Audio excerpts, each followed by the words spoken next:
Oh, hi, friends. I don't know if I saw you there, but we're back, baby. We're back. We're back. We're back. Streaming later than we've ever streamed before. Well, no, sometimes we streamed at night. That's later than this, but this is late, and it's a holiday. It's a good time, man. I'm back off the road. Holy shit. May was an absolute slog of a travel month, and I am very happy to have it over with.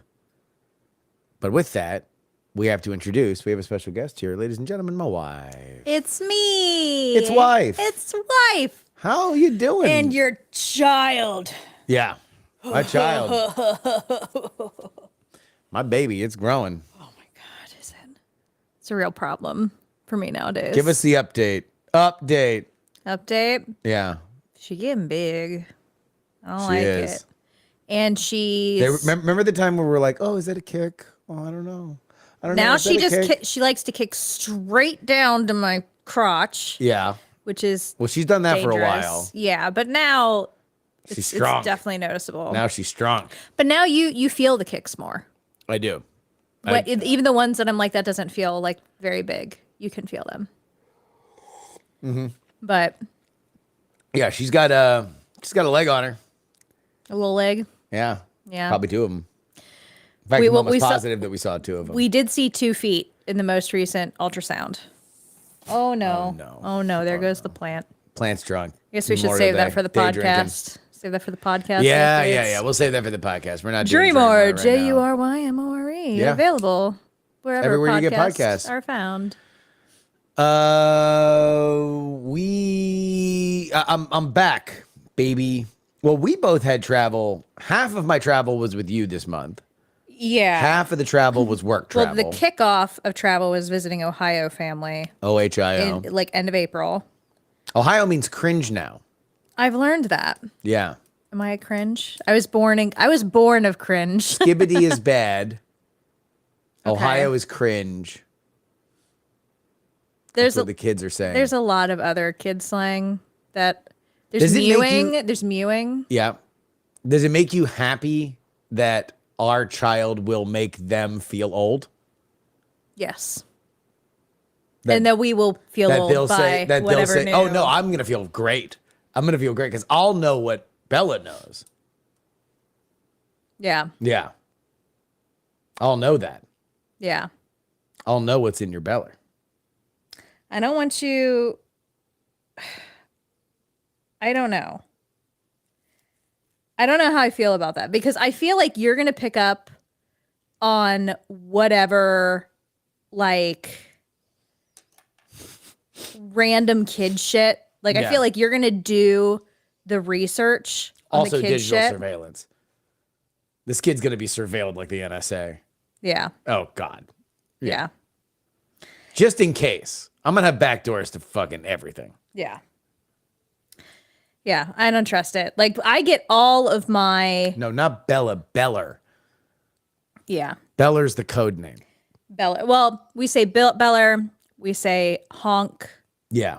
Every once in a while, we say Julia Julia. because he likes to do the goose scream Yeah. from the TikTok. Yeah. Julia. Julia. Julia. So, No, but that's become a thing. The Beller thing has become a thing. yeah. Yeah. That's the latest. Yeah. Yeah. When The- will we oh allow my- her to have a smartphone? If I have no smartphones are a idea. thing, like I mean, like who knows what a smartphone's going to be for this child? Yeah, Julia with a G. Definitely. That does make me think of the name stuff. Oh my God. Well, no, we should save that for the podcast. We Yeah. should All right. save that for the podcast All right. because all right. Well, we'll people, save all the have good opinions. we'll save all the good stuff there. So yeah, the Ohio, fat bastard, get in my belly. get in my belly. But yeah, but we keep saying Beller for whatever reason. Yeah. I don't know, because it's cutesy. Yeah, get the Beller. Yeah. All right. So Ohio, first week of May, Vegas, second week of May, Florida, third week of May, DC, coming back yesterday. And now I am home until July, Yeah. until the convention. Unless there's something that I just absolutely need to leave for, or No. I go to London to cover the UK election. No. Is You're that not. a hard no? It's a hard no. Soft no. I'm hearing. Well, if you I'm hearing a can- little soft no. If you can clear out this third world country, that is this room, yeah, before July 4th, I can go to London. and do cable management skills. Yeah. Because guys, you don't even know. Here, I'm gonna Don't take a picture. don't. You don't want me to do it? No. You don't want me to put it in the It's- Discord? It's shame. It's shame. It's very shameful. You guys don't need to see the behind the scenes of this room. But my workout stuff, which is in the karaoke room, needs to come in here because it's like there's a corner that needs to be cleared Yeah. out with your DVDs, which I'm sure we'll watch very soon. Yeah, I got a lot of DVDs, man. I bought a lot of DVDs in the 2000s, in the 90s and the 2000s. Do you want to keep them? Maybe. I guess everything's licensed now, so your favorite shows could disappear. I could. Anytime. Yeah, I don't know. Maybe I'm going to want to watch it with the kid. I'm going to want to watch things that aren't available. And I'll be like, oh, I know. We have DVDs. Was there like any, when you were a kid, like, I'm going to air quotes, old people stuff that you would get annoyed that your parents would foust upon you? No, I don't. I remember very fondly them like forcing me to watch things. I'm sure I got impatient with stuff that they tried to show me, but I don't remember rejecting it. Yeah. I don't remember being like, ew, gross, old. I'm sure I did do that, but I don't remember doing it. Also, media was just rarer when we were growing up. Like, it was like the birth of home video. So home video was like new for everybody. So there wasn't just like, it was like, all right, it's what's on TV, Yeah. what's in the movie theater, and newspapers and magazines. That's pretty much it. That's all you had. Yeah. And then home video came out. And so it was like, I was like, I don't know. Everybody was excited about it. It was new for the world. But, America's Funniest Videos, man. but then again, also now I've seen that kids are kind of more into old stuff. Like there's like the whole, that like Friends is like super, super popular with Gen Z because it's just this second screen bingeable. Beller kick. Beller kick? Yeah, that was a big one. Yeah. Sorry. It's okay. Continue. Boom. Yeah. Roundhouse kick. Side kick. She likes coffee. Anyway, continue. I'm just sad Libertine Hog will grow up without a belt to signify that you beat ICS. Well, that belt's haunted. I mean, again, we never lost the belt that we brought in. There was a new haunted belt. And also, very conflicted judge. A very conflicted judge. There's been many people are saying that many people are saying that there was a misspelling of one of the Star Wars characters. A well-regarded reporter by the name of Eric Geller out of D.C., although I didn't see him when I was there, because everybody in D.C. had left. I didn't realize that on Memorial Day weekend, everybody in D.C. goes to Maryland or Virginia or Delaware. But he says that there was a misspelling. Look, I don't know if it'll ever be proven, but highly conflicted. Highly conflicted.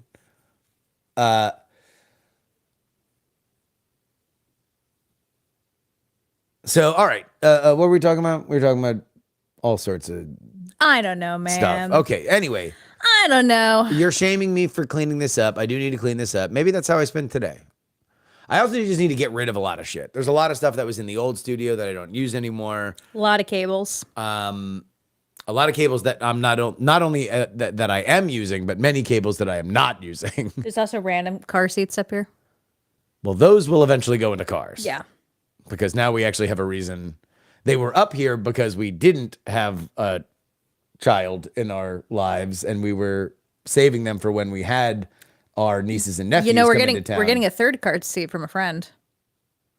It's this thing called a Duna, which we'll have to install before these ones. Yeah. Because it's one of those that you can pull it out and it clips into a stroller. And it's good for like maybe up to the first year of life. But it's nice because it means like less stuff for you to carry with you. Because we can't. Can we use? That's the ones that we have. They aren't going to be good for the infant, right? Or are they good for the infant? They those ones I think are good for infant. But so is the Duna that we're getting from our friend. But that's the grow with me one anyway. Yeah. So we'll be fine. We're gonna have 3 car seats. A lot of car seats, but yeah, at least we know where that's gonna go. But I got a monitor here that I don't use. An old timey record player that I should just find a good place to put on the set. Yeah. Anyway, I'll keep looking on Buy Nothing for a good shelving or something that fits the decor. the decor. You got to get the car street stroller combo. We keep the car seat and the stroller in the car, which is nice because it means you don't have extra crap in your front room. That's the Duna thing that we're getting. A friend has a Duna, and her child is about to grow out of it because she has a child that was in like the 98th percentile. Yeah, And he's over a year old now, but he's in 2-year-old clothing. he's a big one. Giant baby. He's a big old baby. And that's because his dad's She big. will stay small. Yeah, his dad's a big guy. Are we the tallest of our siblings? Yes. I'm taller than Eric, Yes. and you're taller than your sisters, right? So that means it might be a tall baby. I mean, like tall for us, not like real people tall, but like we're like tall short people. Yeah. Like in the classification of short people, we're tall. Yeah. We're not tall. Your brother is very short. Yes. I'm like maybe I always like put 5'6", but I feel like I bounce between 5'5" and 5'6", pending what measurement thing. So I want to feel taller. But I'm 6'1", you know. Yeah, obviously. Yeah. We're the same height. No, I think I'm what, 5'9", 5'10", something like that. I don't fucking know. I don't know. All I know is we're the same height. We're like global tall. Like when you go to Europe or you go to Asia, we're tall. We were definitely very tall in Japan. We were tall in Japan. Yeah, we stand out in Japan. It doesn't matter if she's short or tall. It doesn't matter if she's curious, you know, like a cat. You know, my mom gave me a nickname. We're no more. We're done. We're done here. Ending the stream. Justin, I met you in DC. You were taller than I expected. Well, Engineering Lane, thank you. It was good seeing everybody in DC. We had a great show on Friday for We're Not Wrong. The venue was almost ideal in that it had a very, very creative staff. It was a kind of perfect black box theater. Got our audience in there. It was fun. The energy was high. Here's the problem: no AC. So the heat was high. 85 degrees, that is and it so probably crazy. got hotter as the show went on. And it was the only time that I've ever done a show where there were people in the audience that were literally just doing like the church fan. Like they're just like listening to Heaton blather on about zoning, and they're just like doing the church fan. It was intense, but thank you to everybody who came out. Anacostia Arts Center. It was a good omen when we rolled in because somebody who had stolen a car crashed it into a bus, jackknifed it into a bus, and then ran away.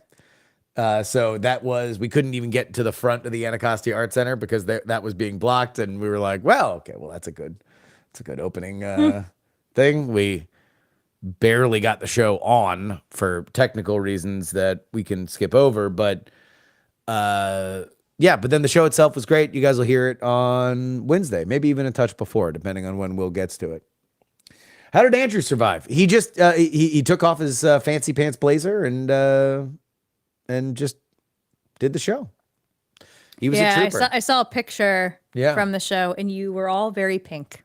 Yes. Yeah. Andrew Heaton in a white linen shirt looks like a prequel to Dr. Hammond in Jurassic Park. I can see that. Yeah. It's pretty amazing. He didn't complain about it once. No, he was a trooper. He was a trooper. And I didn't want to bring it up aside from just acknowledging it with the audience.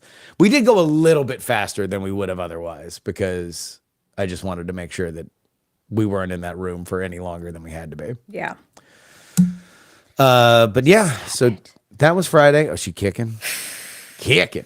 But they're like down here. So she's like kicking my leg because my legs are crossed. Try and sit this way so I can sit more like a lady. Ugh. But then, did the Libertarian Convention. 'Tis a silly place. It's like Camelot from Monty Python and the Holy Grail. I thought it was very funny. Like I was like looking at pictures and stuff that you or Jen had posted, and the big Be Ungovernable Yeah. banner, Yeah. which it sounds like there was lots of yelling there. So I guess they took that to heart Well, so across the board. here's what was awesome about it. And also, thank you to the Libertarian Convention. They did credential me. It was very everybody they met there was extraordinarily nice, and it was really fun to see because in that basement ballroom of the Washington Hilton, where Ronald Reagan got shot by John Hinckley, they had like what was, and it looked kind of retro futuristic, an old-fashioned convention, the way they used to have them for the Republicans and the Democrats back in the 60s. And before that, it was like really the only difference was vape smoke instead of cigarette smoke. That was pretty much the only difference in that. They had all the delegate tables and everything, and they were all voting on stuff.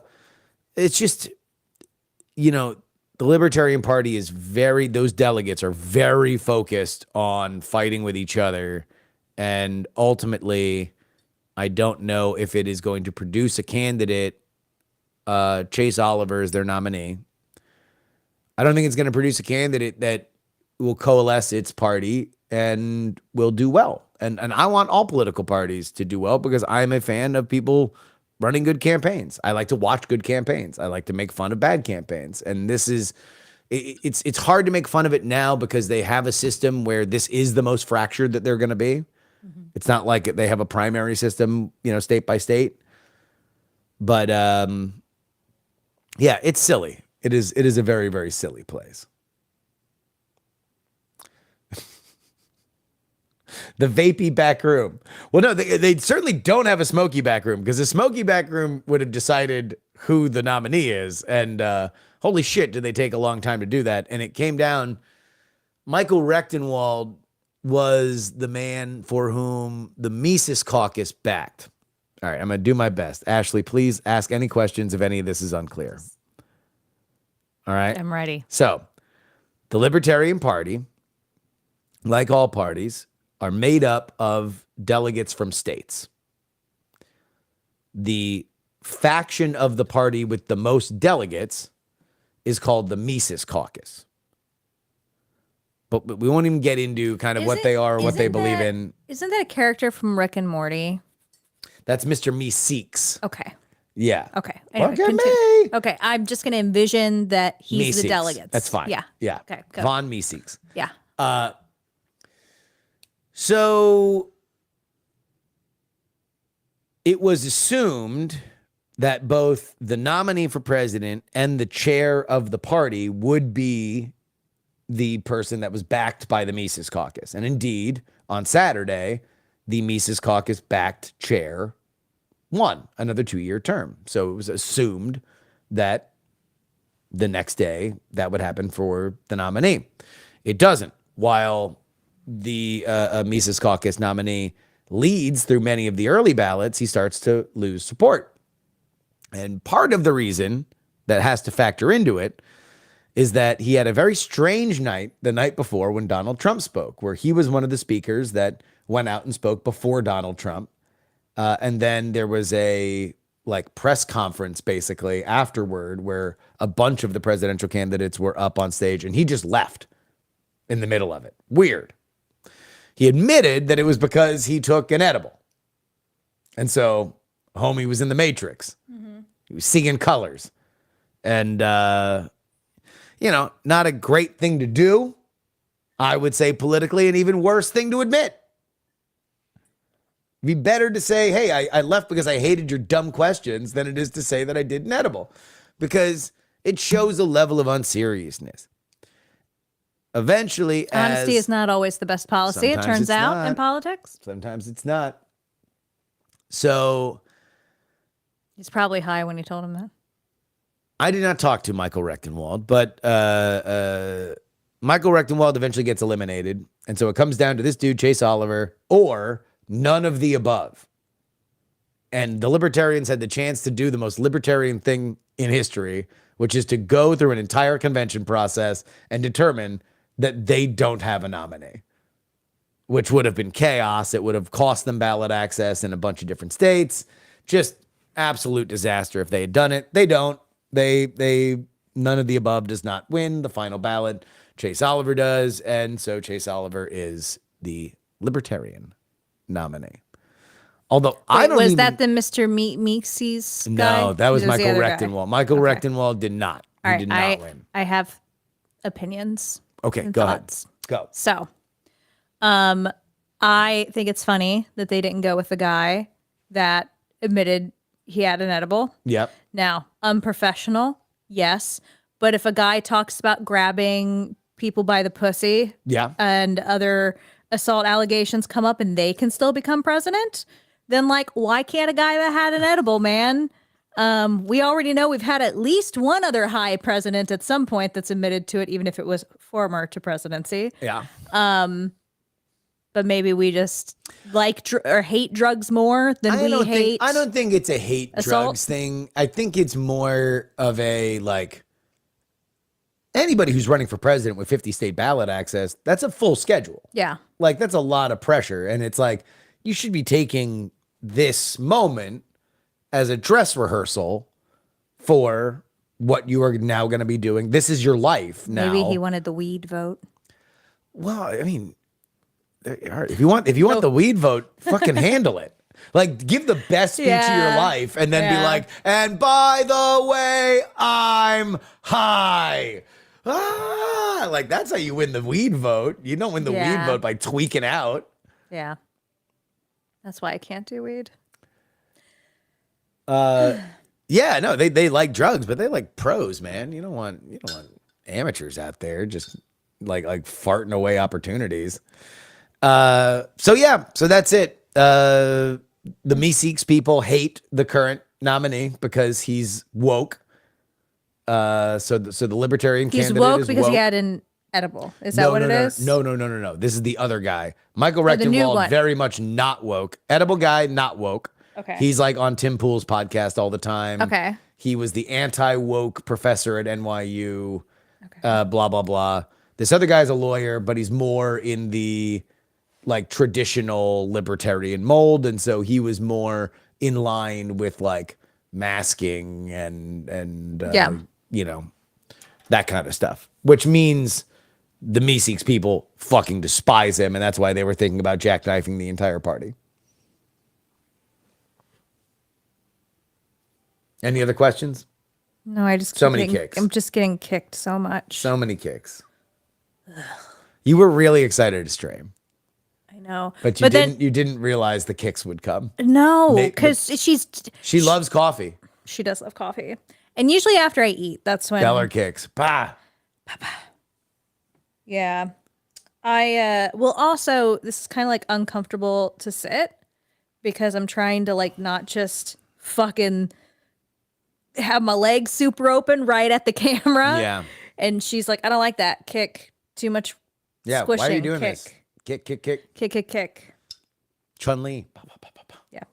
I'll get out of your hair in a minute. I know you don't want me on She'll the probably stream. no. I love having you on the stream. Okay. I just want you to be comfortable, and you don't look comfortable right now.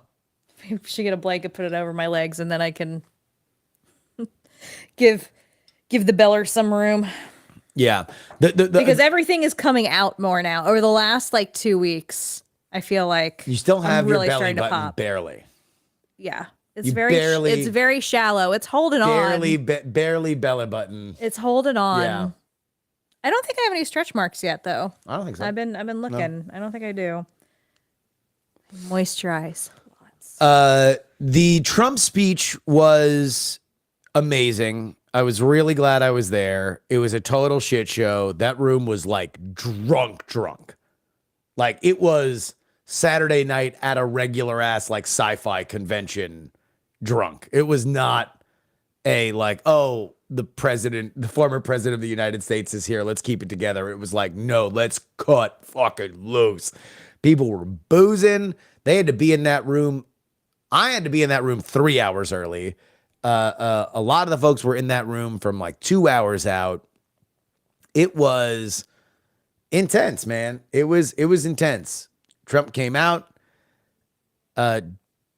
I think that it was a terrible move by the Libertarian Party to have him there. If your goal is to have people vote for the Libertarian Party candidate, I think it was really counterproductive.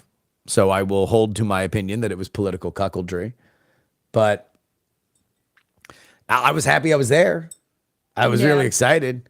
He came out and said, you know, you should vote for me. And then they booed him. And he's like, or get your 3%. 4 years, all this so you can get your 3%. Only vote for me if you want to win. If you don't want to win, don't vote for me. Any good clips? Didn't see any of it. You know, X15. A lot on TikTok. My Merrill Barr texted me and said that I should put it out because that was the PX3 Extra today, and he suggested that I put it out to the broader populace. And I think I might because there's a lot of good commentary and a lot of good clips.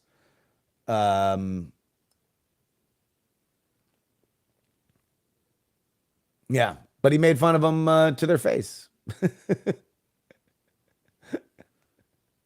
On brand.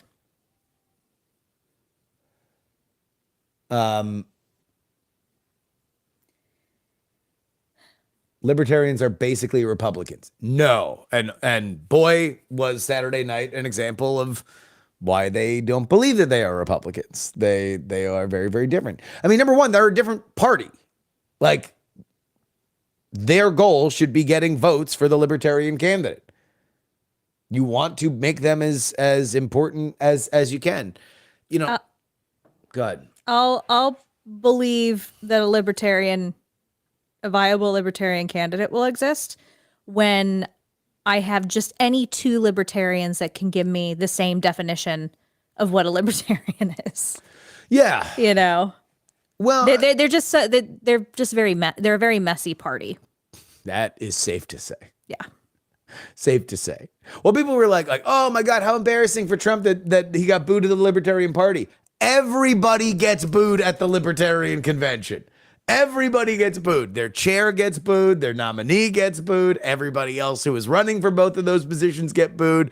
Everybody gets booed. That is a definitional element of the Libertarian Party, is that they don't like each other at all.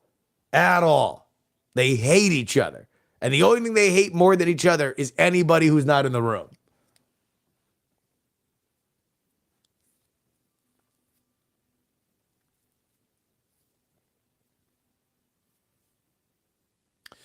No fistfights, although a couple people got kicked out, got ragdoll kicked out of the Trump event because they were too rowdy. There was some dude who got goon handed out. I didn't see what he did. There was another man who was dressed like Princess Leia that got kicked out, and he was fighting and squirming like a fish. But there were some MAGA people. There were MAGA people there that were like there for Trump, and they were like getting into it with some of the New Hampshire libertarians who are, some among them are particularly disagreeable.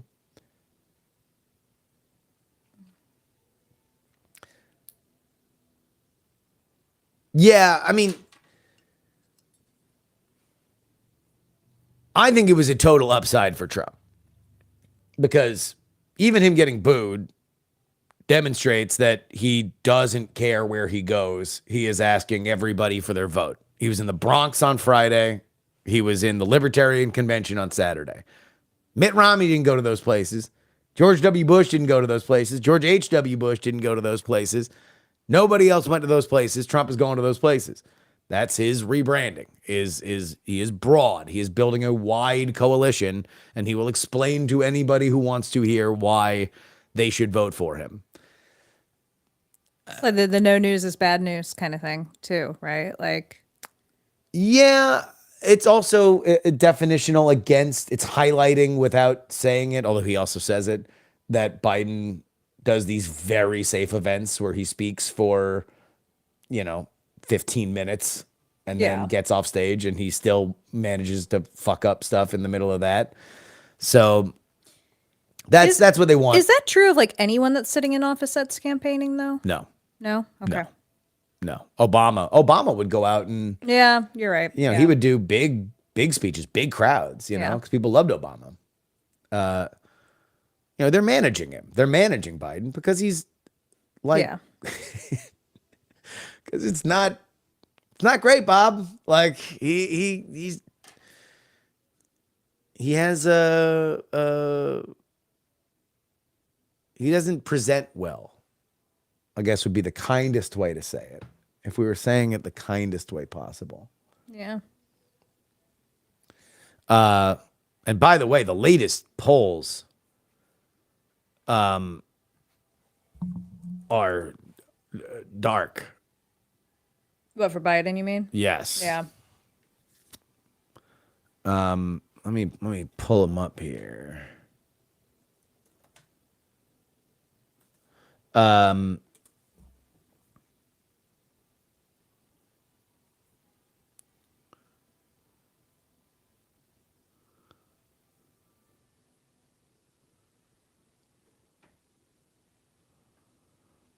So let's just look. These are 538 averages with RFK Jr., who was also there at the Libertarian Party. I saw his running mate, Nicole Shanahan, walking around before the Trump event.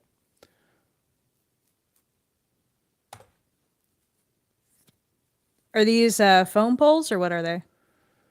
No, the vast majority of polls now are a combination. They're a hybrid of phone polls, text polls, and online surveys. Like that's the A+ polling, but these are all 538 averages. So you take all the polls that 538 deems to be of a certain rigor and then average them all out. Yeah. And the vibes are bad, dog. Nevada, Trump 6.7. North Carolina, Trump 6.3. Georgia, 5.6. Arizona, 4.7. That's your entire Sun Belt. And the reason why he's underwater there is because he's underwater with Latinos and he's underwater with black men. That's a problem. Things get a little bit better when you get to the Rust Belt. Pennsylvania, Wisconsin, Michigan. But Pennsylvania is a Trump 2.1. Wisconsin is 1.6. Michigan is 0.8. And here's the other dark part about it. When you look at polling misses in 2016 and 2020, especially in those states, in those Rust Belt states, they were among the biggest for Trump. That Trump polled worse there and then did better on election day. So there is an argument to say that this is probably worse than it was. Decision Desk had a great thought experiment video that went up yesterday that just averaged out the polling misses of 2016 and 2020 when Trump's on the ballot. And it puts a lot of these into kind of safe territory.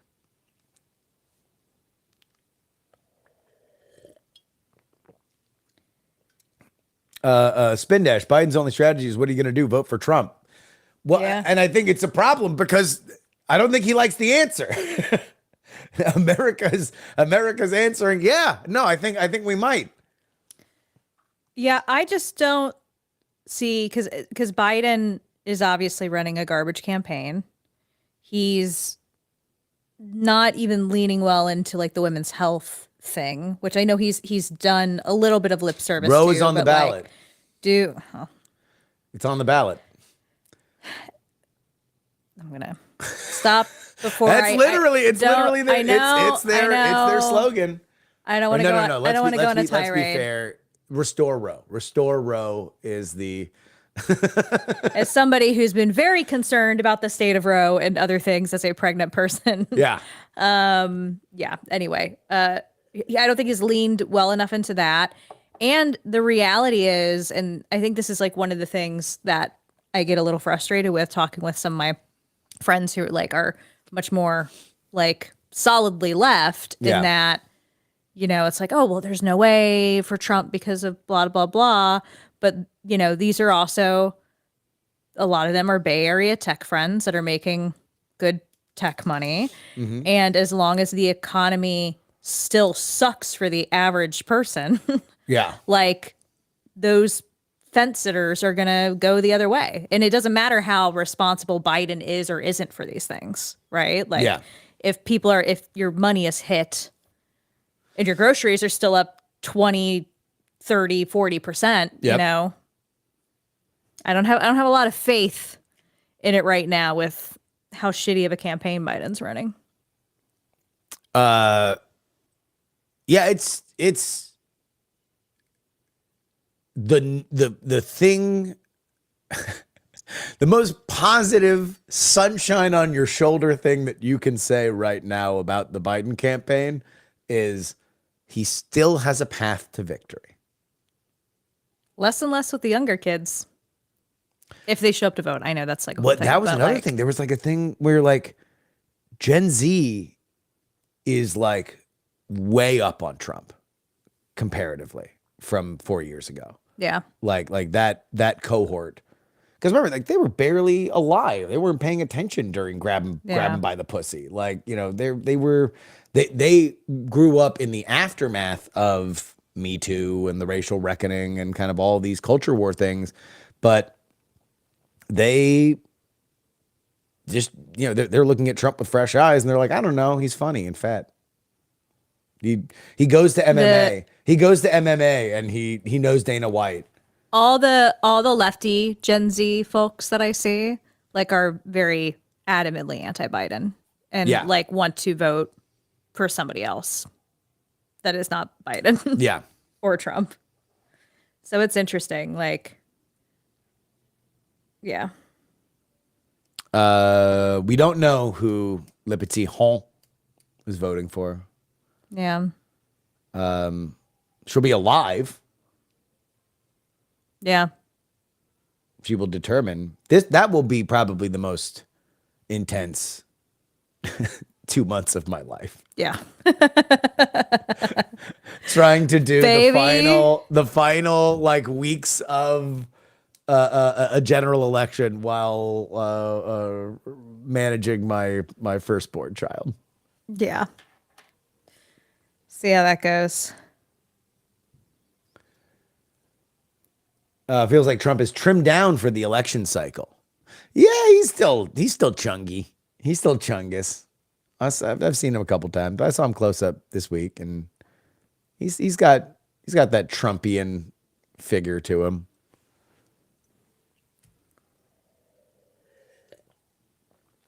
Barron's tall. His kid is tall. Yeah. Yeah. I mean, Trump. Wasn't his wife pretty tall too? Yeah. Like, and also a young Trump. He is a tall dude. He's a big dude.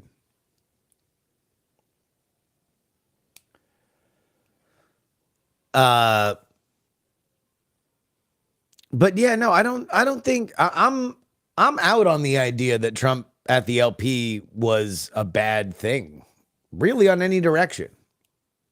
Like, I mean, I guess you could say, oh, it's bad optics that he's getting booed anywhere. But also that's the kind of shit that, like, I mean, I will say more people that are not inherently following politics people are aware that there's a libertarian convention now. Well, that was the argument You for the know? libertarians. Was that Yeah. that's the reason why they did it, was because never have we had as much national media requests. Never Yeah. have we had blah, blah, blah, blah, blah. I would make the argument, I would want them to also be covering, I don't know, your nominee. Maybe do your presidential nominee on Friday night, and then make sure that before Donald Trump gets up and speaks, you have your actual nominee go up and say, make the case for the libertarian cause, blah, blah, blah, blah, blah. Like after Trump, well, the media's still there.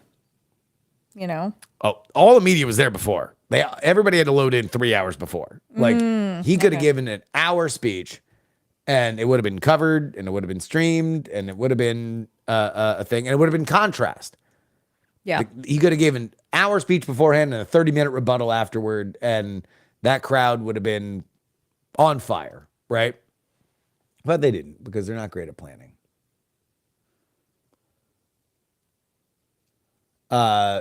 Trump's speech was quick, though. He was ripping that teleprompter. He wanted to get the hell out of there. He's used to love fests. Yeah. He's like, I could tell that he did not particularly enjoy it, and nor did he particularly want to just needle everybody. His instincts did kick up, with the like, or just get 3%. Like that stuff, that was him throwing it back. I thought he was going to do that more. I thought it was going to be a little bit more of a roast because, the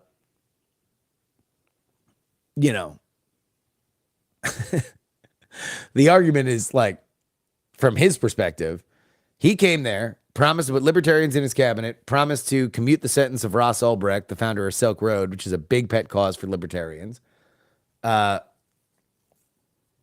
Promised, crypto stuff and no central bank digital currency, which is a big thing for libertarians. And, his argument, he didn't say this, but his argument is, and I'll actually get it done. Unlike anybody else who's going to talk here today. Everybody else is going to talk, and they're going to write their little essays about, well, like, when I'm a man on the moon, I'll eat cheese. It's fake. Fake. They're not going to do it. They're selling you a bill of goods. You can support somebody who's actually going to get this done, because right now he's the front runner. So it's like, that's his argument. And I thought he might have gotten more aggressive in that vein, but he really only needled him with that 3% thing. Yeah.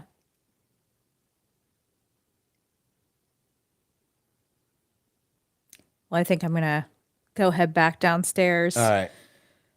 Free the Beller. Ugh. Yeah. All right.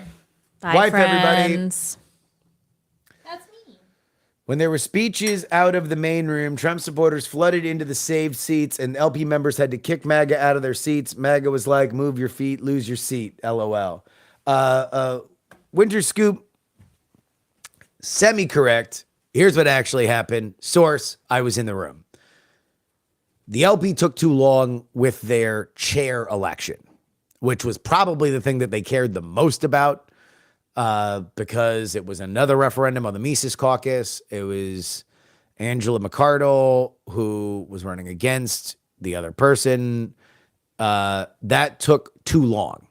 Now, if you are organizing things, should you keep that kind of shit on the rail? Yeah, probably. But boy, for a bunch of people that love to talk about how few rules there should be, do they love Robert's Rules of Order? That being said, up in that room, there was no signage to tell people not to sit in those seats. And even more so, there was no LP staff to enforce it. It was just an empty ballroom. And so as the libertarians were fighting amongst each other downstairs, the Republicans were filling those seats. McArdle, fresh off her reelection, has to come up and say, hey, delegates were promised these. I think they got the first 4 rows. But the MAGA people were upset, and I don't blame them for being upset. It was sloppy. It was sloppy. And a metaphor.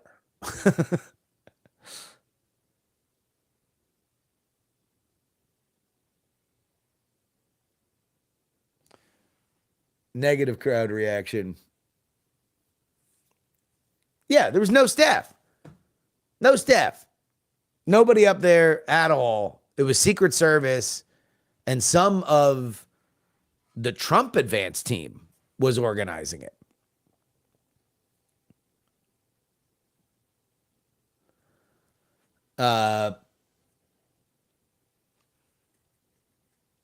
But the Trump crowd was not rowdy. The Trump crowd was like pretty genteel. There were a couple like younger kids and then older folks, but they were not the drinkers.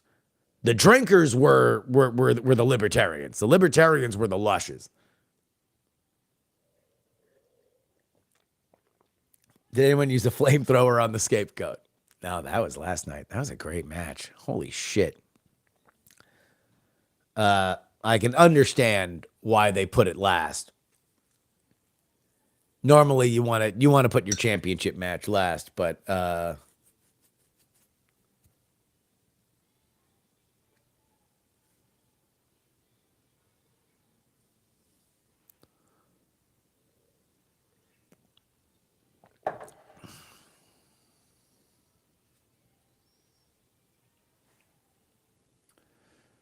did Rectenwald have a 30% ceiling? I was surprised to see him drop after leading the round one voting. I was surprised as well because I kind of felt that, just by the numbers, the chair election was going to go the same as the nominee election. The only thing that I don't know is exactly how much people were just specifically anti-Rectenwald. And also, that went late into the night. It was like 9, 10 o'clock last night that everything wound up getting settled Eastern time. And, a lot of people wanted to get the fuck out of there. A lot of people wanted to catch flights so they didn't have to wade through Memorial Day travel. So I don't know whether or not that affected it. I know there was a reason why I wasn't there. All Andy Heats didn't get a chance to dance. Nobody went to the reception because they were still determining their nominee.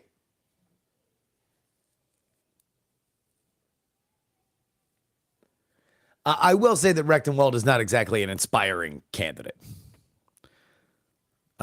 He has the charisma of a tech executive who is the number one contributor to an OnlyFans. That's how I would describe the charisma of Michael Rectenwald.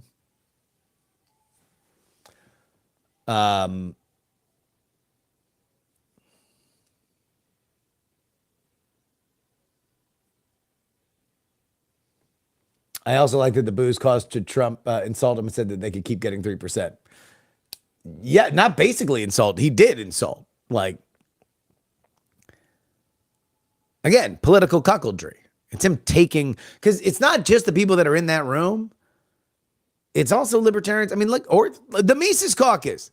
The people that were there the most, right? They're like, fuck Trump, blah, blah, blah, blah, blah. We're rejecting him. Well, now they hate their nominee. So, like, all right, well, if I don't vote for Trump, am I possibly damning Ross Ulbricht to prison forever?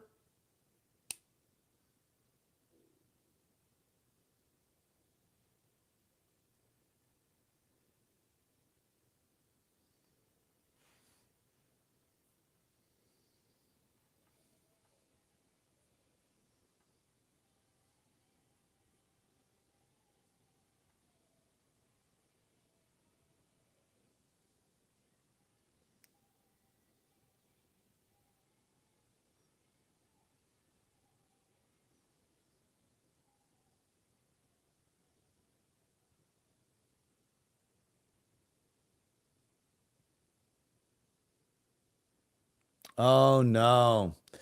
Bill Walton has died of cancer, 71 years old. One of the most interesting personalities in the history of the game.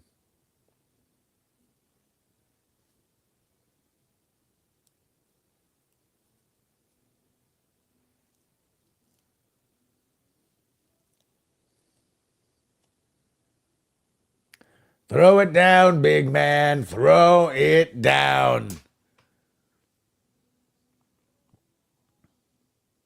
Getting 3% every 4 years would be an upgrade for the party. Gary Johnson's 3.3%, 4.4 million votes is the party's high water mark. Yeah.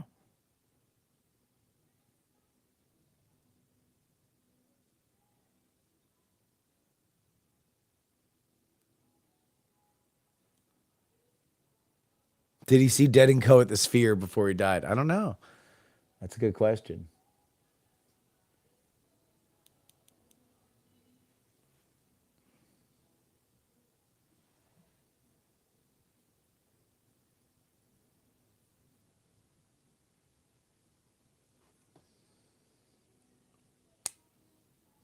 Yeah, we can take calls. Let me get this.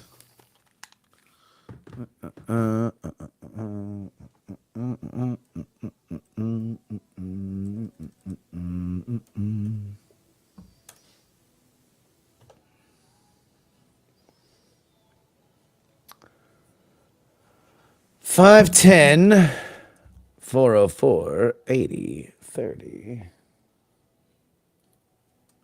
Call now.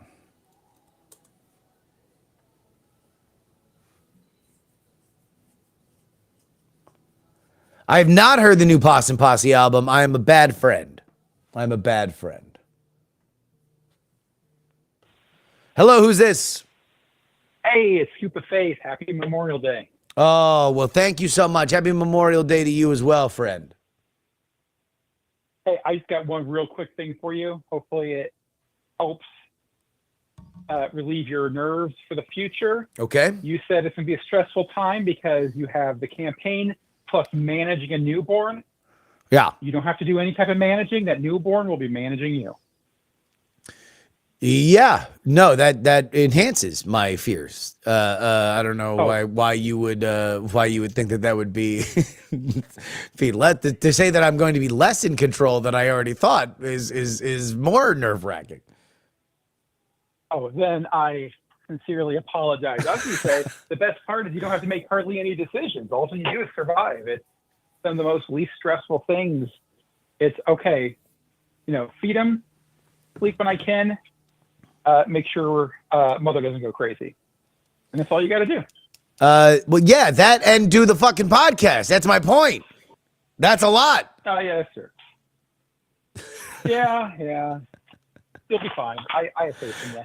Oh, I'm not worried until you called. You're the first person that made me worried about it. Okay, and in that case, have a great day, and sorry. It's okay. Well, fuck. I mean, geez. Yeah, I'm not going to drop them. No, it's fine. I'm fine. It's going to be great. Well, it's going to be whatever it is. That's the thing is I've just surrendered to it. I've surrendered to the idea that the podcast might be bad. I've surrendered to the idea that it might be really funny. I've surrendered to the idea that it might be terrible. It might be great. It might be somewhere in between. It might be really, really easy. This might be the best time to do the podcast because there will be plenty of news. I can literally just see the news and react to it, and it'll be a good show. It's not like when we are in the doldrums, or like we are going to be in, next February when it's just going to be nothing. We will have plenty to harvest.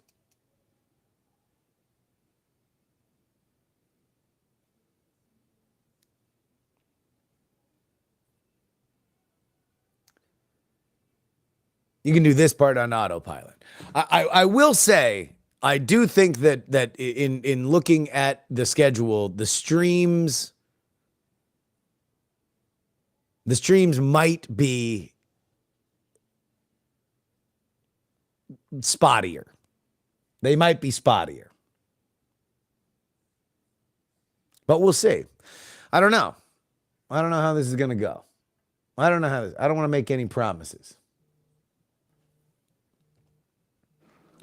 Mr. Merrill Barr, what's going on? Justin, how are you? What up? So, and yes, I stand by my text. You should absolutely release that episode publicly because I think you're the only. Because I'll tell you what. I'll tell you the exact moment that made me realize you should do it. Mm-hmm. It's when you go, do you guys want to have a platform and get votes, or do you just want to? Do you want to LARP?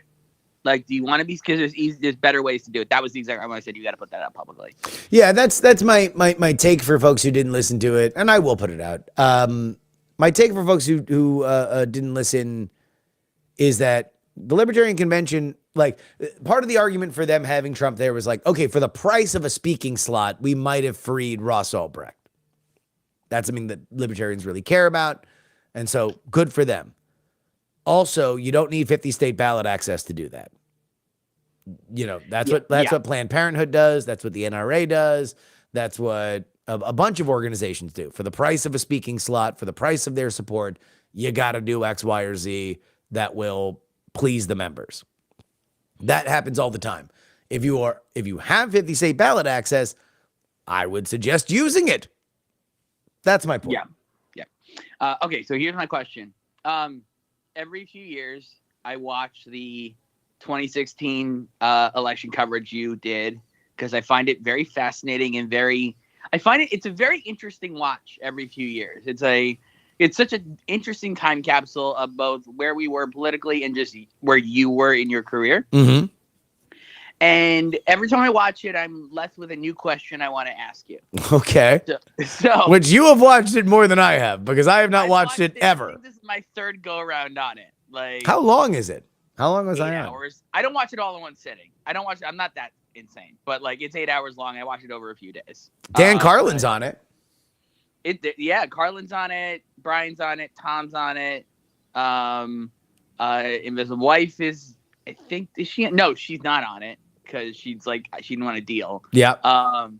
Yeah, it's a good time.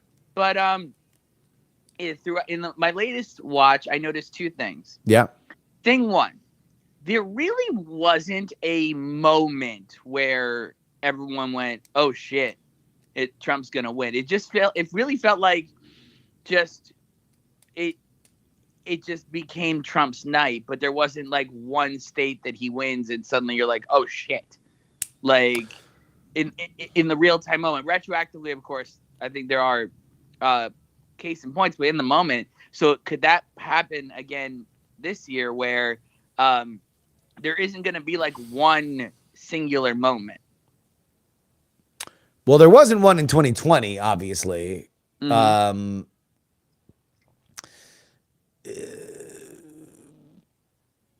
I think it's hard to compare anything to 2016 because 2016 was so ripe with overconfidence on the side of Hillary that it was hard to even fathom what was happening.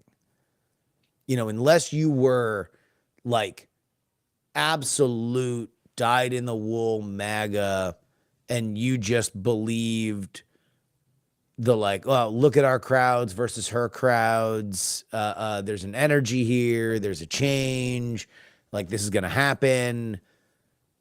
Unless you were really, really, really just into that kind of partisan narrative, it was hard to look at anything from what we had understood to be objective perspectives and believe that it was going to happen.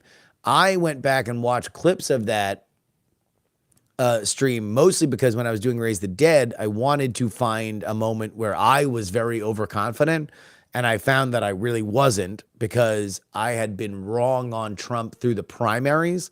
And at a certain point through the primaries, I was just like, look, I'm going to think that he has a chance until he proves me wrong. And so there was... my read on that stream is you were like, I didn't think this was going to happen. I had no, like, I was sure it was going to be Hillary until it wasn't. Yeah, I mean, I was, but also there was not a like, Trump's done, it's over, blah, blah, blah. At least I didn't find any when I was scrubbing through it. Maybe there is more stuff there, but... yeah, it was shock, really. Right. But there's not going to be like because like, for example, something you guys kept saying was Florida was coming up a lot in the beginning. Yeah. And the discussion was, you kept saying Hillary doesn't need Florida, but if she gets Florida, it's a kill shot, Yes, right? that's true. There wasn't a kill shot at all during that night for Trump.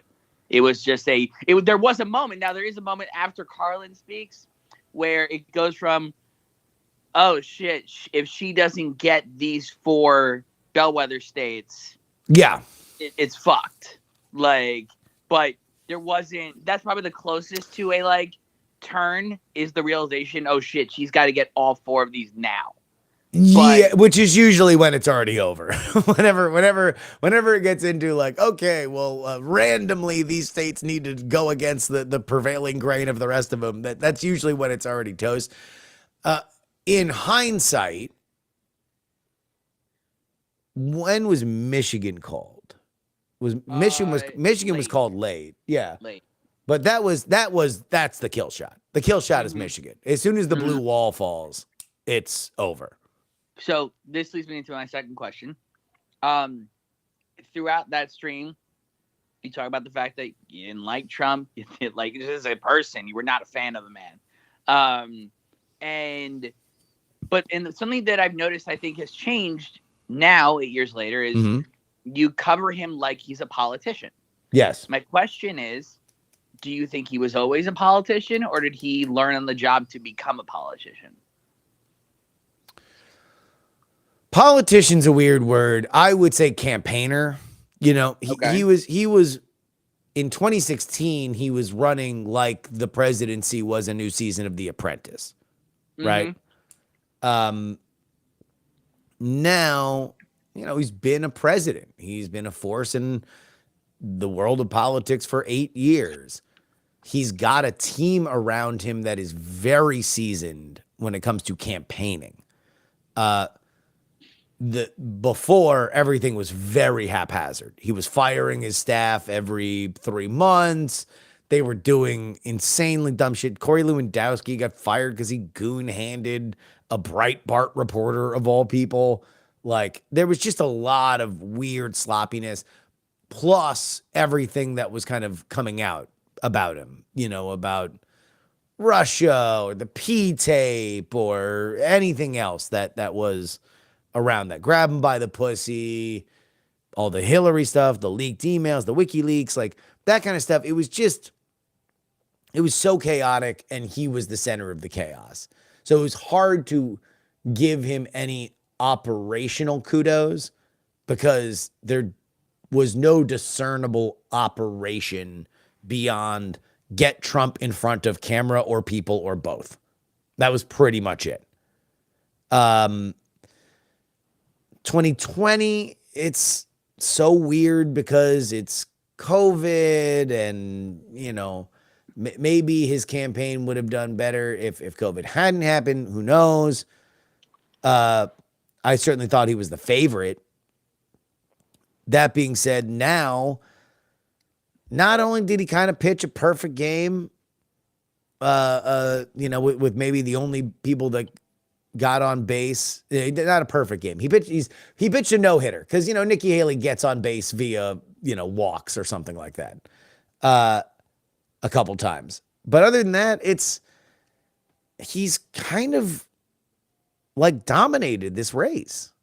It's hard to argue that he hasn't when, like, the Biden offensive so far hasn't worked.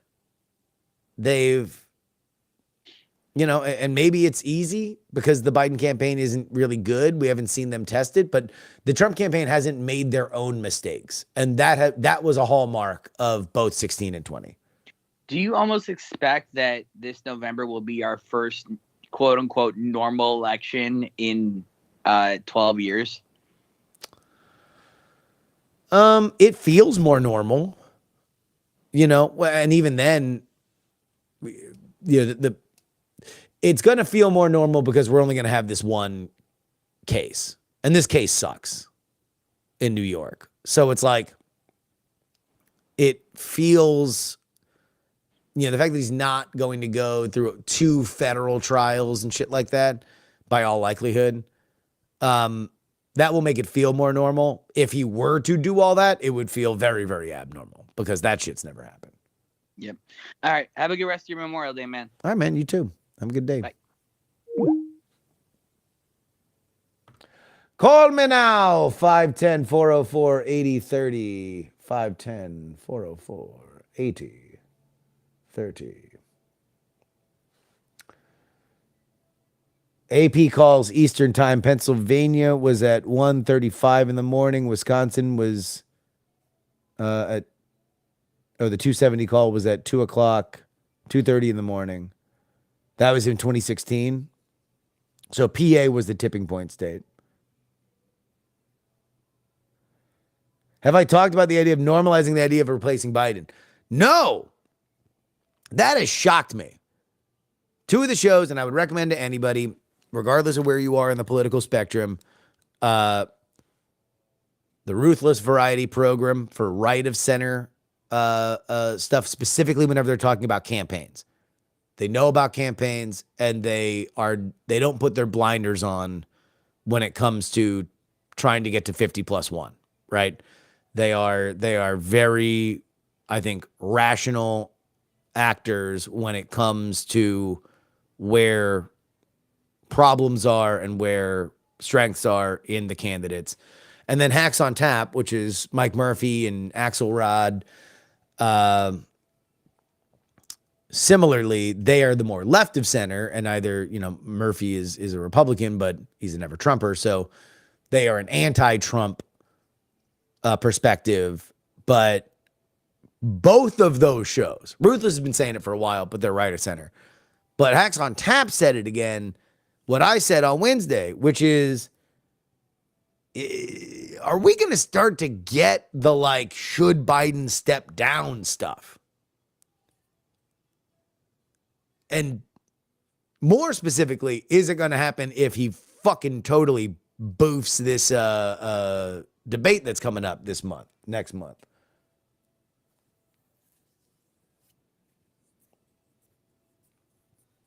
But both those podcasts mentioned it. I was shocked. I thought I was just parroting a conspiracy theory. I didn't realize that this was something that had become so normalized.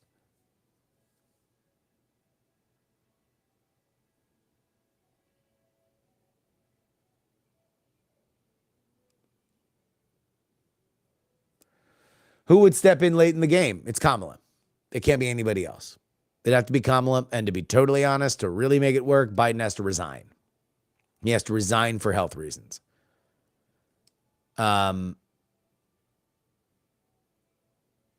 Everybody in the press will totally pretend that it's not because of the polls, and you have a justification for why he's been so goofy. You can say it's cancer because of Beau. No one's going to question cancer. I've said this for fucking years, right? It's Kamala. Kamala gets all the trappings of the office. She does a speech to Joint House of Congress. She meets all the foreign leaders, London, Berlin, speaks at the UN, meets with all the governors, just official. All that adrenaline, that's going to take about 2.5 months. Campaign speeches. You go back to Frank-Ogawa Plaza in Oakland, you pack that shit out, show a little momentum, and then you look Democrats in the eye and you say, I fucking dare you to not vote for the first black woman president. I dare you to make her president for 2 months. And I think that you'd have traction there. People don't like chaos like that, and people don't like Kamala. So would it work? I have no idea. But that's the only viable path. And it involves Joe Biden saying, I'm going to not only not run, but I'm going to resign.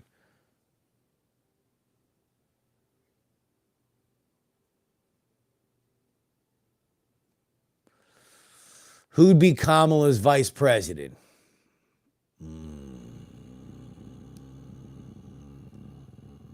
Now, that'd be the knife fight now, wouldn't it?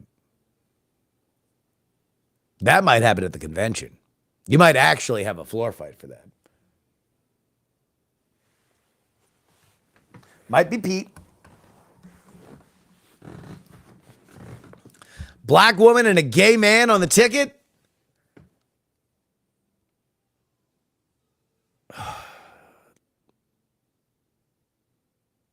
That might be a bridge too far.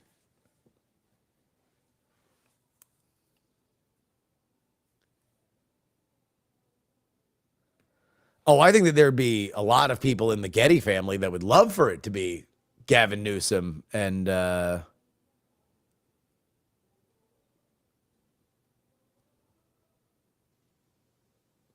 mean, throw a name out there.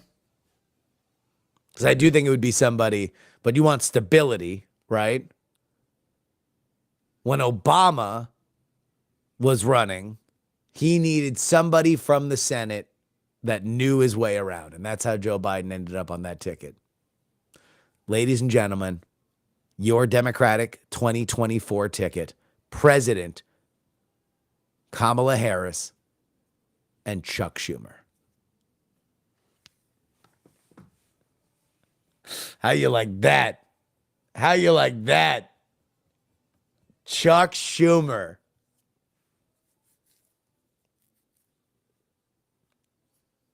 I'm not even joking.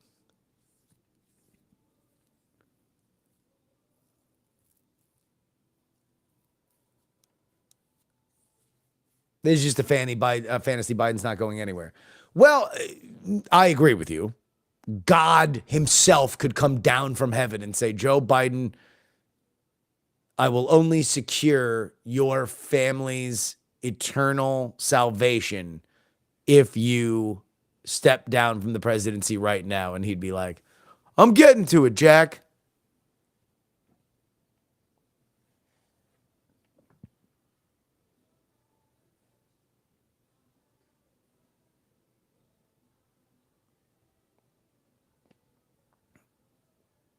Kamala has Senate experience, but needs more executive experience. No, again, and that's another gay guy. You can't put a gay guy and a black woman on the same ticket. I know it's 2024, but you're not, and also Democrats like to save the first. The first you pair with a boring. First black president, boring vice president.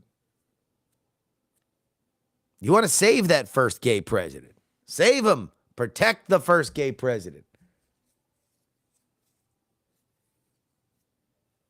Don't do a double first.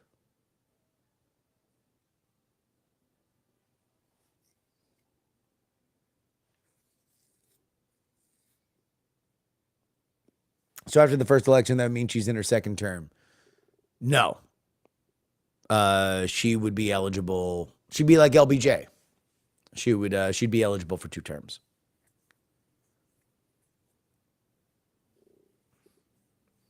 Harris Cinema. A bi-woman president, a bi-woman vice president. I mean, I've always said that Kamala's, the thing that she has not done since she was in California and really since the Bay Area is lean into the cop shit. You want to say Kamala the cop? Like, she's not good skateboarding. Say like, yeah, no, I'm going to get shit under control. Shit got a little crazy. Law and order liberal. That's her best lane. Always has been.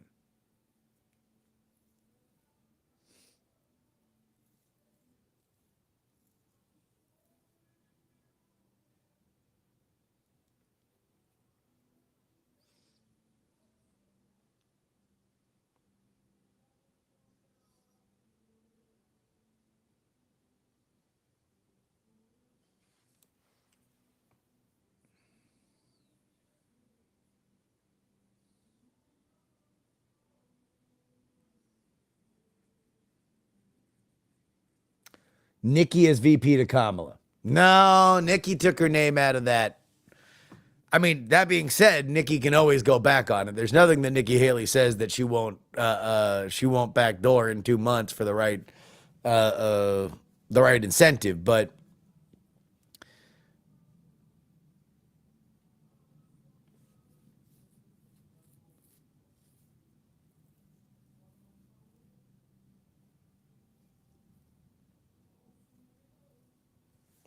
Wasn't it known that JFK had a boyfriend from his college days up until the end? I did not know that. I've read a lot about the Kennedys. I've not read that particularly.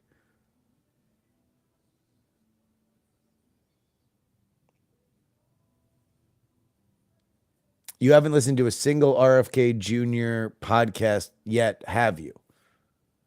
No, I haven't. I'm going to be totally honest with you guys. I find it hard to listen to the voice. I'm not saying that I will not. I'm not saying that it's an impossibility. It is just for all the stuff that I do, when I'm shuffling through what I'm going to do right now, listening to the voice is, it's just another factor.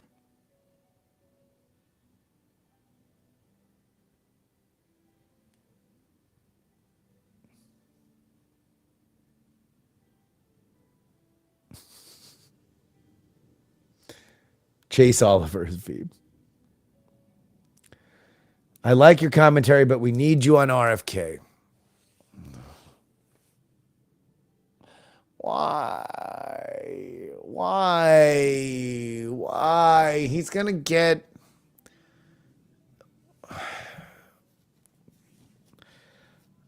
on the low end, 1 or 2%. On the high end, nationally, he'll get 1 or 2%.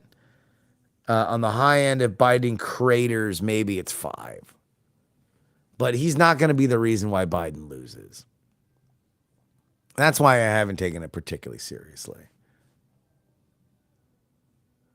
RFK's not going to win. He's not going to win, man.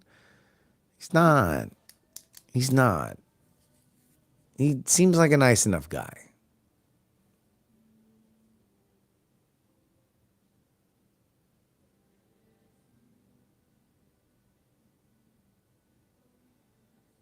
Does RFK get more votes than the Libertarian candidate? Ooh, that's interesting. Nationally, that's going to be a close race because the Libertarian candidate will probably be on more ballots.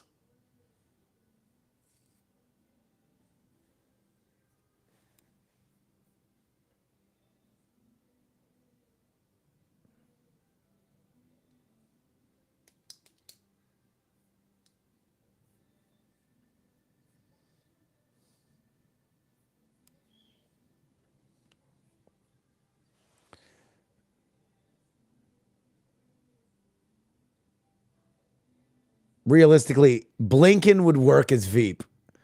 Oh my fucking God. They might do it too.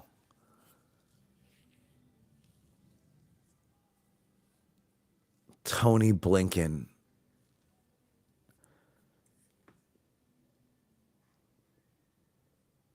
Like, there is a class of like really, really, really smart people that just aren't great leaders. And I would put Tony Blinken into that category. He seems very smart. People around him have a very high opinion of him. But check the record, dog. Shit is bad. This shit is like stinky. If one Secretary of State that was a Republican had the record that Tony Blinken has, he would be one of the most made fun of humans on the planet.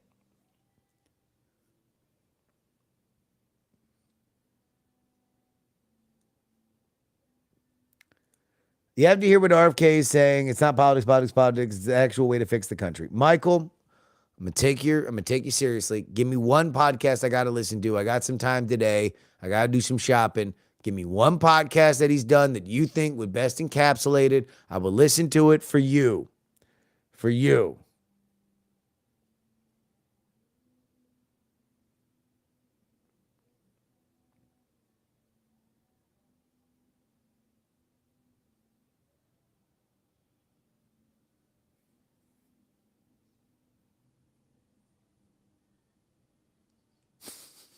No, stop. Don't do it. Can't help. I want to hear from an RFK true believer. I'll take it seriously. I do think that he is being railroaded by the media. And by the media, I mean the New York Times. I mean that the Democratic National Party is using the New York Times as a weapon against him and his running mate. Michael, come on. If you are throwing homework on my plate, you got to help out. You can't just say, I'm not sure which one is best. Pick one. Pick one and I will listen to it.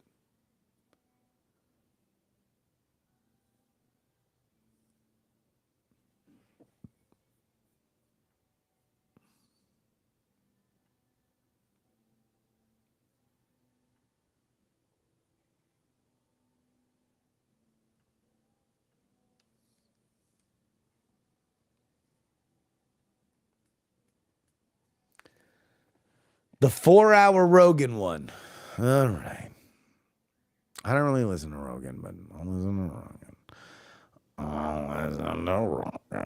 I'll listen to the Rogan one. I'll have to download fucking Spotify and listen to the Rogan one.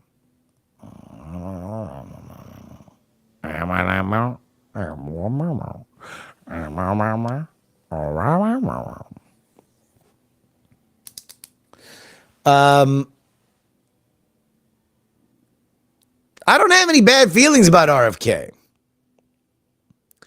But here's the thing, is I'm not really inspired by rhetoric. That's not who I am. If you want somebody that's going to be inspired by rhetoric, there's everybody else on the internet that wants to be inspired by rhetoric. I care about blocking and tackling. X's and O's. How are you going to get the most people in the booth to hit your button? That's what I care about.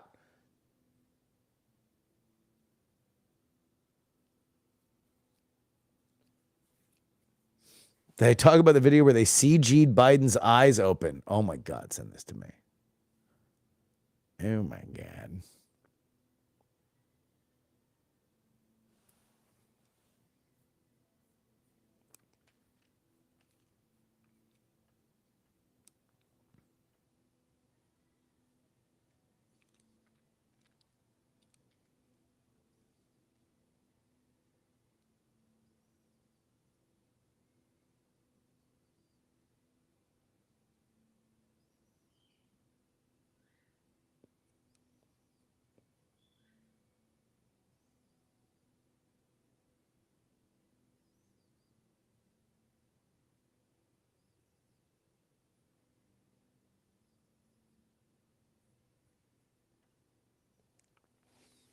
Yeah, I'm a political fundamentalist.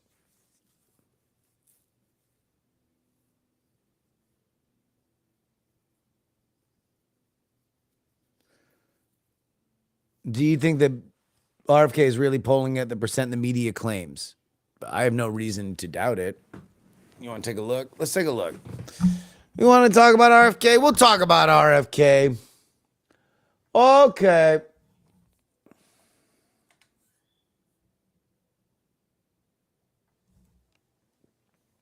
All right. Real clear politics.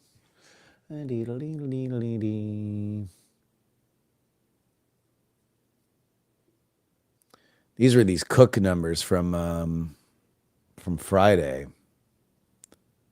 Another stinky Nevada number. Yipes, stripes. Okay.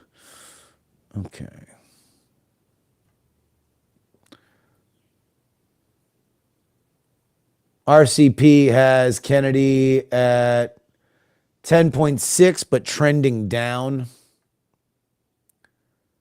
You know, he's been in the single digits these last two polls. We'll see whether or not that rebounds.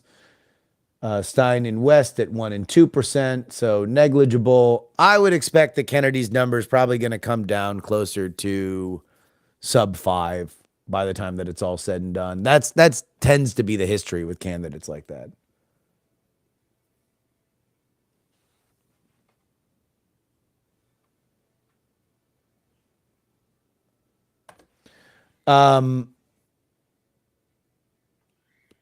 RFK had a recent interview where the reporter asked him about a mega donor donating to Trump. he dodged it. I think he answered that one poorly. I would have been more forceful because that donor gave it to a PAC, and he mentioned that, hey, I can't coordinate with the PAC. But I would have said, look, I've met the dude twice. If he believes in my message enough to give it to a super PAC that is supporting me, that's his business. I'm going to take that money and I'm going to use it to defeat Donald Trump and Joe Biden, because that's what I believe America is best with. If that's what he wants the money to go toward, then that is the message that I am going to support, and that PAC is in concert with my message. That being said, I can't know because I'm legally not allowed to talk to him. So if you want to draw a narrative that I'm specifically hurting the Biden campaign, well, I'm here to tell you, yeah, I am, because I believe that America deserves better than both of these two people. So I am deliberately trying to hurt them. And I don't care who gives me money to do it.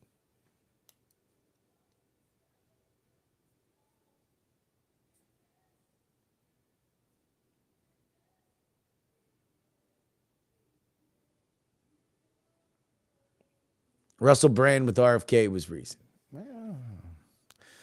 I'd be curious to know what their strategy is. I know that they're focusing on certain states they know they have valid access at. Oh, by the way, how about this Ohio thing for Biden? Because the goddamn DNC is so late.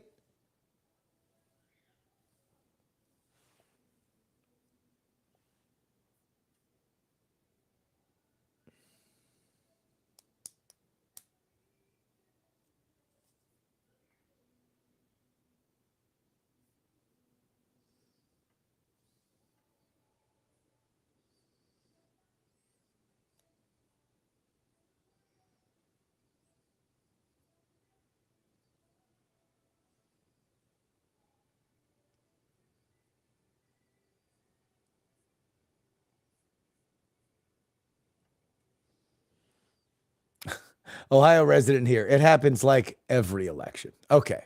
All right. So this is just that Ohio has a particularly early deadline, and this just is a tempest in a teapot that happens every single time.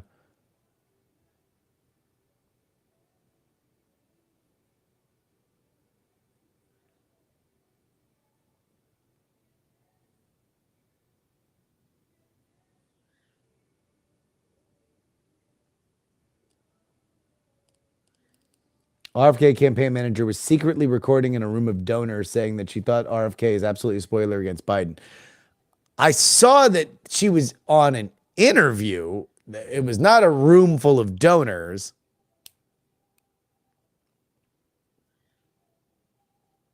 Winter Scoop, are you Liz Smith's alt?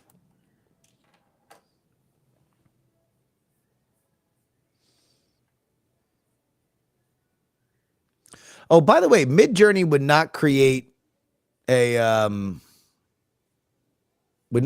picture of Biden as Baghdad Bob for me. I was very upset about that. I think that's in play.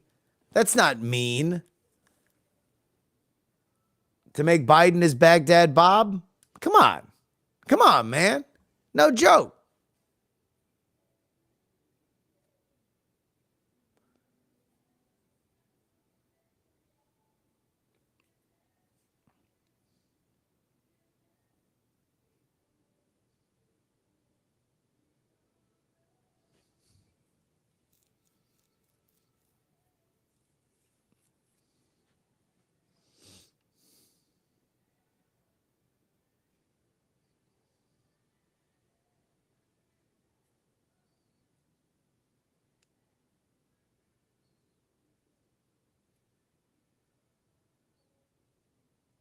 Oh, shit. I think I met Chase Oliver before.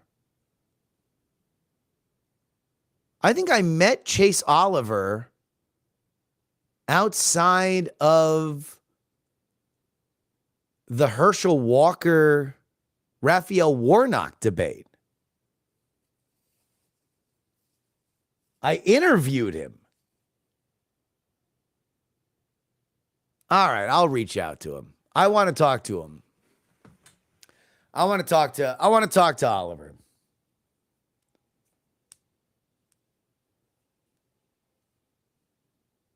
You can't remember meeting over half of Diamond Club. No, I can't.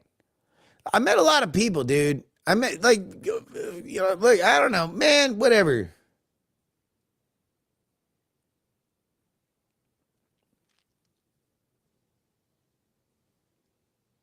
I have his contact information through the LP, so I'll hit him up today.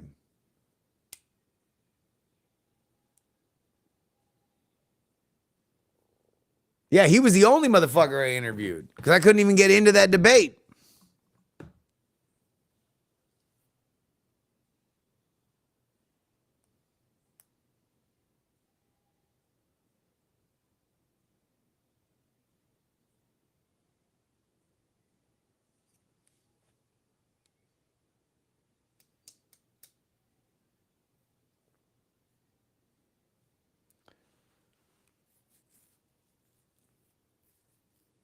It'd be amazing if you could get Jack Allison out of retirement to talk politics. Yeah, I do. I need to reach out. I actually have to spend today I have to book people for tomorrow and Friday too. Do we have a Gloria hot take after the LP performance? No, Gloria. I don't know if Gloria will be back on, man. She wasn't quite the nuanced voice that I have come to expect. She was really locked in. And it's like, look, I'll bring people on and they can do talking points, but in general, that's not the kind of guest I like to have on. My mom will always be able to be on, but we'll always have a thing. But I think she's clenched fist on this one.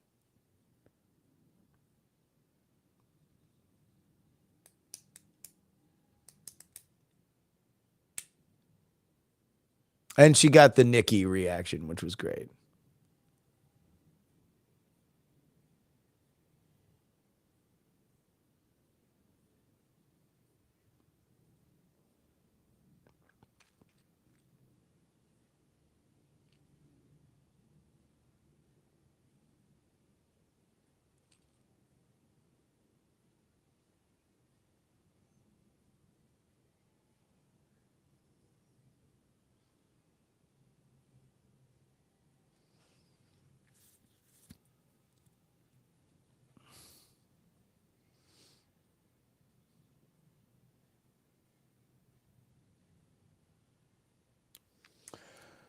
Okay. All right. Well, you want to know what? That's going to be it. Now I'm thinking about booking stuff, so I probably should get to that and have lunch. But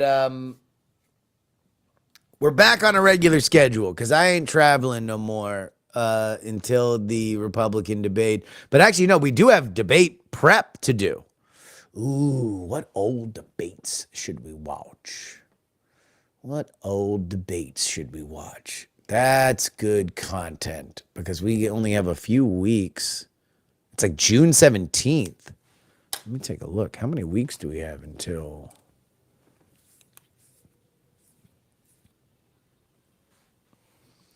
So we've got these last episodes in May. And then 1 week, 2 weeks, and then the debate. It is the 17th, right? Biden, Trump, debate, June 27th. Okay, so we have a little bit more time. That's going to be on a Thursday. Hell yeah. Oh, hell yeah. I'm excited about that. 1 month.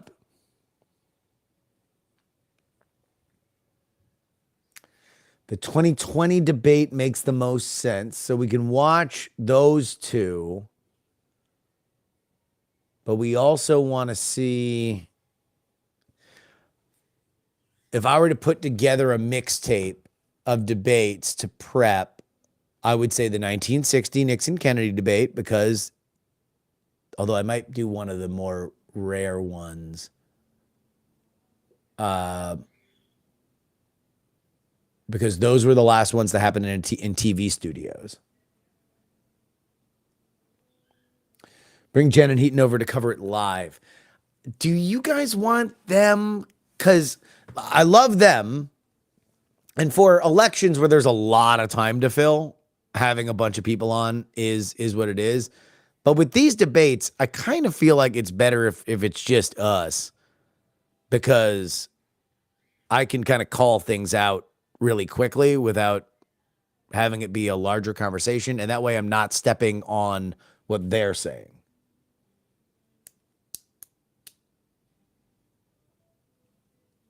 Yeah, you got to let me cook on debates. Elections, fucking let's bring everybody on. I want anybody and everybody.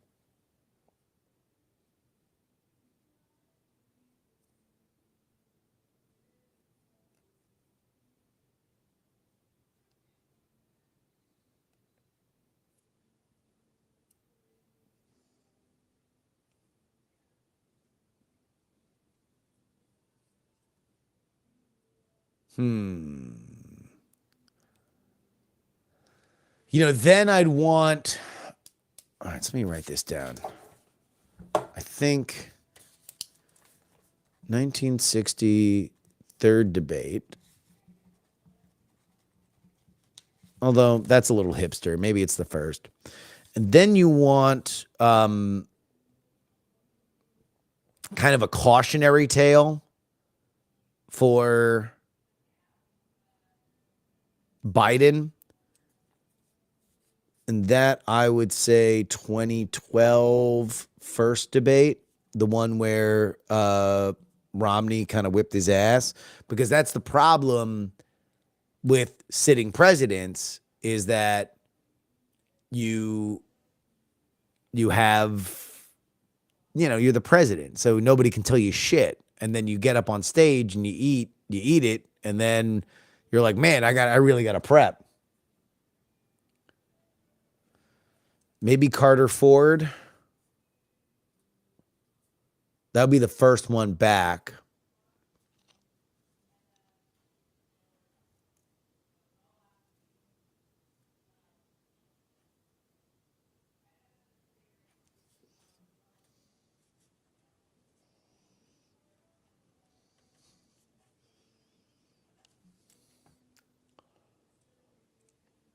Bush had a bad one in 2004.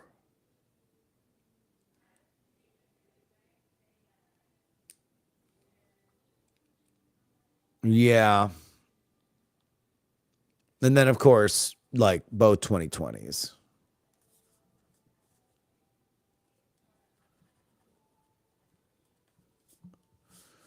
Biden, Trump 1, Biden, Trump 2.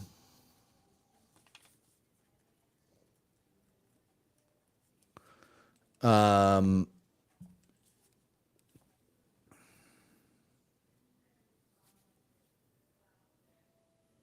then maybe you do